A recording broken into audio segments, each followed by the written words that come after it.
काजल को उसके काले रंग की वजह से खूब खरी खोटी सुनाती थी। ऐसे ही एक दिन, ए कल्लो, देखना तेरे जैसे बादल पूरे आसमान में मंडरा रहे हैं। अब जा, जल्दी से जा और मेरे लिए गर्मा गर्म पकौड़े तल कर ला। जेठानी जी, लेकिन बेसन नहीं है घर में। तभी शकुंतला भी वहां आ जाती है। अगर बेसन नहीं है तो जाकर बाजार से ले आ। लेकिन माँ जी, बाहर तो बारिश हो रही है। हाँ तो क्या हुआ, तू उसमें डूबकर मर थोड़ी न जाएगी। और मर भी गई तो हमें कुछ ज्यादा असर नहीं पड़ने वाला। जानती हूँ, मुझे आपसे यही उम्मीद है। इसके बाद काजल बारिश में बेसन लेने चली जाती है। रास्ते में चलते हुए उसके पास से एक ट्रक गुजरा जिसने उसके ऊपर कीचड़ उछाल दिया। अरे देखकर नहीं चला सकते हो क्या? बेचारी काजल कीचड़ में सनी हुई घर पहुंचती है। उसे देखकर आंचल चिल्लाते हुए कहती है, आ भूत भूत। अरे जेठानी जी, मैं हूँ काजल। अरे कल्लो, ये क्या हाल बना लिया तूने? सच में आज तो तू और भी डरावनी लग रही है। काजल खड़े खड़े आंचल को घूर रही थी। तभी शकुंतला ने उससे कहा, अरे तू मेरी चांद जैसी बहू को क्यों घूर रही है? उसे अपनी काली नजर लगाएगी क्या? जा, अब जाकर नहा ले, कितनी गंदी बदबू आ रही है तुझसे। बेचारी काजल अपने कमरे में नहाने चली जाती है। शाम को जब उसका पति प्रभात ऑफिस से आता है तो अपनी माँ से पूछता है, माँ काजल का है? पड़ी हुई है अपने कमरे में। जरूर आपने ही कुछ कहा होगा। हाँ, तू तो हमारे ऊपर ही शक करेगा। पता नहीं उस कल्लो ने तुझ पर क्या जादू किया हुआ है। माँ, आपकी इन्हीं सब बातों से तो मैं परेशान हूँ। खैर, आपसे मैं बाद में बात करूंगा। काजल अपने कमरे में रो रही थी, लेकिन प्रभात के आते ही उसने अपने आंसू पोंछ लिए और उन्हें छुपा लिया। रुको, मैं अभी तुम्हारा मूड ठीक कर देता हूँ। ये लो। ये हार आप मेरे लिए लाए हैं? नहीं, पड़ोसन के लिए लाया हूँ। सोचा तुम्हें दिखा दूं। क्या आप भी ना। उस घर में काजल को प्यार देने वाला उसका पति ही था। शकुंतला की बड़ी बहू गोरी चिट्टी थी, जिस वजह से शकुंतला उसे बहुत प्यार करती थी, जबकि काजल को अपने काले रंग के कारण अक्सर गालियां और ताने ही मिलते थे। ऐसे ही एक दिन, आह आह। क्या हुआ बड़ी बहू? सासू माँ, रोटियां बनाते वक्त हाथ जल गया। बहू, तू तो वैसे ही इतनी नाजुक है, आखिर किसने कहा तुझे रोटियां बनाने को? तू अभी रुक। काजल, अरे ओ काली बहू। जी माँ जी। बेशरम कहीं की, तुझे अकल है या नहीं? तेरी जेठानी रसोई में रोटियां बना रही है और तू अंदर आराम फरमा रही है। देख तो बेचारी का हाथ भी जल गया। जाकर रोटियां बना। काजल किचन में जाकर रोटियां बनाने लगती है कि तभी बाहर तेज बारिश शुरू हो जाती है। अरे मैंने तो छत पर कपड़े डाले थे, सब भीग गए होंगे। बेचारी काजल अकेले ही जाकर सारे कपड़े उठाकर लाती है, जिसमें वो खुद भी पूरी भीग जाती है। अरे ओ काली बहू, कहाँ घूम रही है? ये ले, ये मेरी साड़ी धो दे, मुझे कल पहनना है इसे। इन सब के बीच बेचारी काजल को अपने गीले कपड़े बदलने तक का भी वक्त नहीं मिला और उसको बुखार ने जकड़ लिया। अरे ओ काली बहू, ये तो तुझे अच्छा बहाना मिल गया आराम करने का।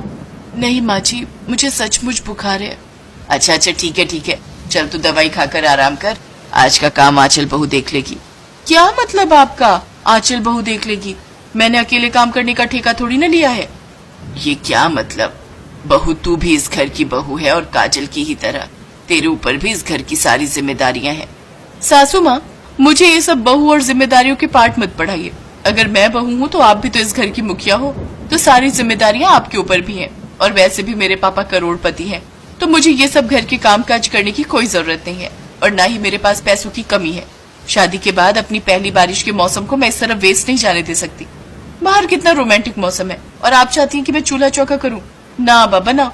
इसलिए मैं और ये तो चले 5 स्टार होटल में डिनर करने, और हाँ, आज रात हम वहीं स्टे करेंगे।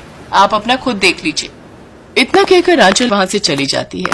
इसके बाद शकुंतला को ही घर के सारे काम करने पड़े।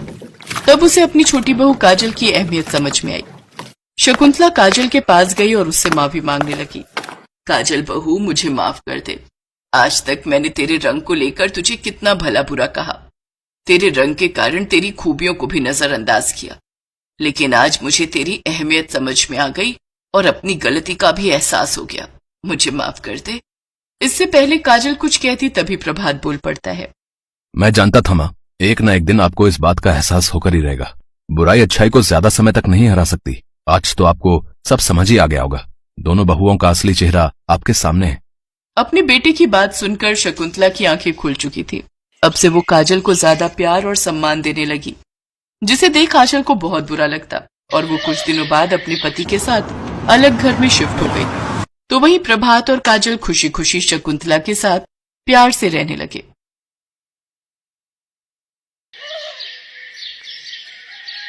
मनोहर पानीपुरी का ठेला चलाता था।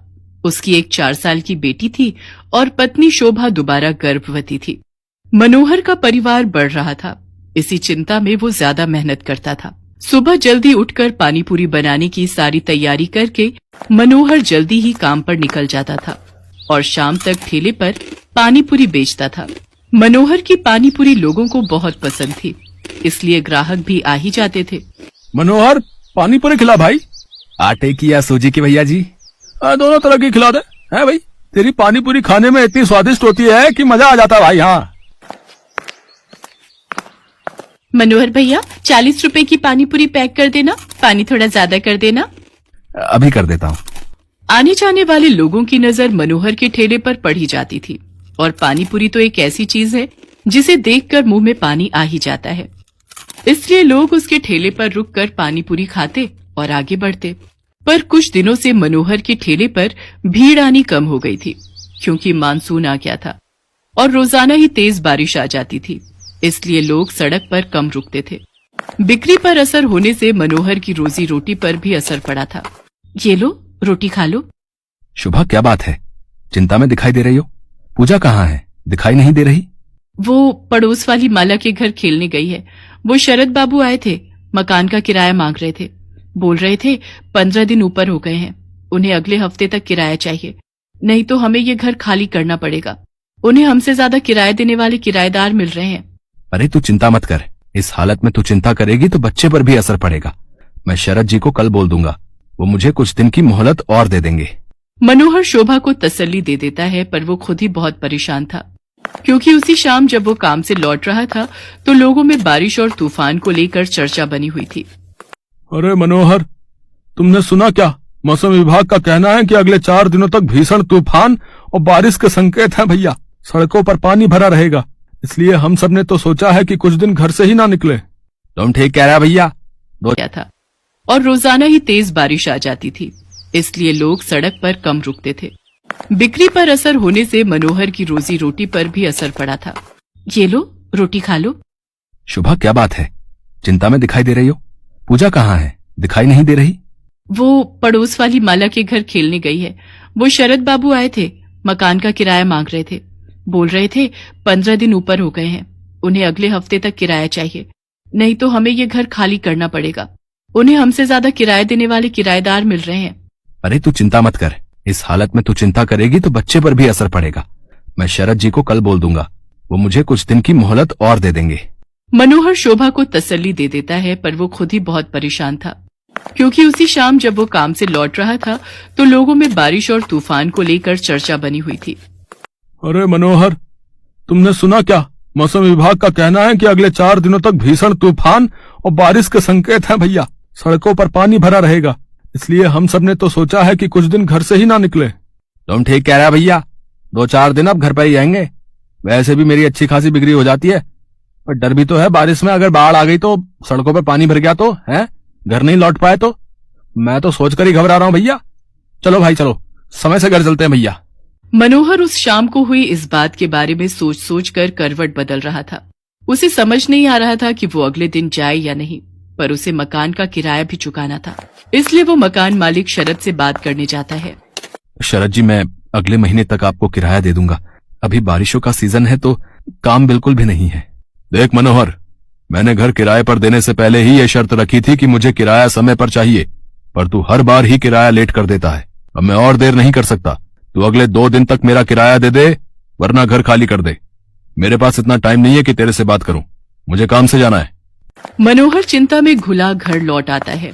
उसके पास कोई और चारा नहीं था, इसलिए वो अगले दिन फिर से पानीपुरी का ठेला लेकर काम पर जाने लगता है। पड़ोस की सुनीता भाभी कह रही थी कि अगले 2 दिनों तक बहुत बारिश होने वाली है, आप 2-3 दिन काम पर ना जाओ तो अच्छा है। शोभा, मैंने शरद जी से बात की थी, वो नहीं मान रहे हैं। उन्हें अगले 2 दिन में किराया चाहिए, इसलिए मुझे पानीपुरी का ठेला लगाने जाना ही होगा। मनोहर घर से निकल पड़ता है। वो ठेला लेकर जब अपनी जगह पर पहुंचा तो उसने देखा आज बहुत कम ठेले वाले खड़े थे। उसे पता था कि सबने पहले ही मना कर दिया था, इसलिए सब 2-3 दिन घर पर ही रहेंगे। मनोहर अभी अपना ठेला तैयार कर ही रहा था कि अचानक तेज बारिश शुरू हो गई और बारिश लगातार तेज होती जा रही थी। मनोहर का पूरा ठेला बारिश के पानी से भीग चुका था। उसका बहुत नुकसान हो गया था। हे भगवान, कितना नुकसान हो गया। सोचा था आज थोड़ी कमाई हो जाएगी तो किराए के थोड़े पैसे देकर शरद जी को संभाल लूंगा, पर अब क्या करूं। आज तो एक पाई की भी कमाई नहीं हुई। अब तो वापस घर जाने के सिवा कोई रास्ता नहीं। घर ही चला जाता हूं। बारिश का पानी सड़कों पर भर रहा है। अगर कुछ देर और रुका तो यहीं फंस जाऊंगा। मनोहर अपने ठेले को अभी लेकर जा ही रहा था कि अचानक से एक गाड़ी तेजी से आती है और सड़क पर फिसलती हुई एक पेड़ से टकरा जाती है। अचानक हुए ऐसे हादसे से मनोहर दंग रह जाता है। वो देखता है कि गाड़ी एक महिला चला रही थी और बराबर में उसके एक छोटी बच्ची बैठी हुई थी। महिला की ज्यादा चोट आई थी और वो बेहोश हो गई थी। बच्ची को खरोंचे आई थी और वो दर्द से रो रही थी। मनोहर उनके पास जाता है और रोती हुई बच्ची को गोद में उठा लेता है। लोग उसका साथ देने से मना कर देते हैं। हे भगवान, न जाने ये कौन है। चुप हो जा बेटिया, इसके तो हाथ पर चोट आई है। अगर इन्हें कुछ ही देर में अस्पताल नहीं ले गया तो अनर्थ हो जाएगा। ए भैया, जरा ऑटो रोको। ए भैया, आओ भैया, जरा गाड़ी रोको। कोई रोक ही नहीं रहा। कोई भी मदद करने को तैयार नहीं हो रहा है। मैं इन दोनों को इस हालत में यहाँ मरने के लिए नहीं छोड़ सकता। मेरी आत्मा इसके लिए कभी हाँ नहीं कहेगी। अब मैं क्या करूं? अब तो एक ही रास्ता बचा है। मनोहर को कुछ समझ नहीं आ रहा था। उस महिला की हालत गंभीर होती जा रही थी। उसके खून बह रहा था। मनोहर जल्दी से अपने ठेले का सामान उतारता है और बड़ी मुश्किल से उस औरत को अपने ठेले पर लिटाता है और बच्ची को भी साथ में ठेले पर बिठाकर बारिश में भीगता हुआ बड़ी मुश्किल से एक अस्पताल में पहुंचता है। उसे इस हालत में देखकर अस्पताल के डॉक्टर और नर्स जल्दी से उस महिला को एडमिट करते हैं। मनोहर उस रोती हुई बच्ची को संभाल रहा था। बच्ची के हाथ में चोट थी। मनोहर ने अपने मोबाइल से अपनी पत्नी शोभा को भी फोन कर दिया था ताकि वो परेशान न हो। कुछ घंटों बाद महिला को होश आता है। वो अपने पति को फोन मिलाती है। कुछ देर बाद उसका पति हॉस्पिटल पहुंचता है और अपनी पत्नी और बच्चे की हालत देखकर घबरा जाता है। डॉक्टर, सुषमा कैसी है? ये सब क्या हो गया? सुषमा, मुझे तो लगा था तुम अपनी मम्मी के घर पहुंच चुकी होगी। रोहित, मैं घर से निकली थी तो बारिश नहीं थी। मैंने सोचा आराम से पहुंच जाऊंगी, पर अचानक पता नहीं क्या हुआ, मैं गाड़ी संभाल नहीं पाई। कीचड़ में वो फिसलती चली गई और उसके बाद तो मुझे होश ही नहीं था। रोहित, ये भैया बहुत अच्छे हैं। आज इन्होंने ही मेरी और स्वाति की जान बचाई है। आपकी वाइफ ठीक कह रही है। आज की दुनिया में ऐसी मदद कोई नहीं करता। हमने अपनी आंखों से देखा था। ये भैया बारिश में अपने ठेले पर आपकी पत्नी और बच्ची को हॉस्पिटल लेकर आए थे। मैं आपका एहसान किस तरह से चुकाऊंगा? आपने जो मेरे लिए किया है, उस एहसान के बदले में आपके लिए कुछ भी कर सकूं तो मेरे लिए बहुत बड़ी बात होगी। बाबूजी, ये तो मेरा धर्म है। अगर मुसीबत में पड़े लोगों की जिसने सहायता नहीं की तो वो इंसान ही क्या। रोहित को पता चलता है कि मनोहर पानीपुरी का ठेला चलाता है।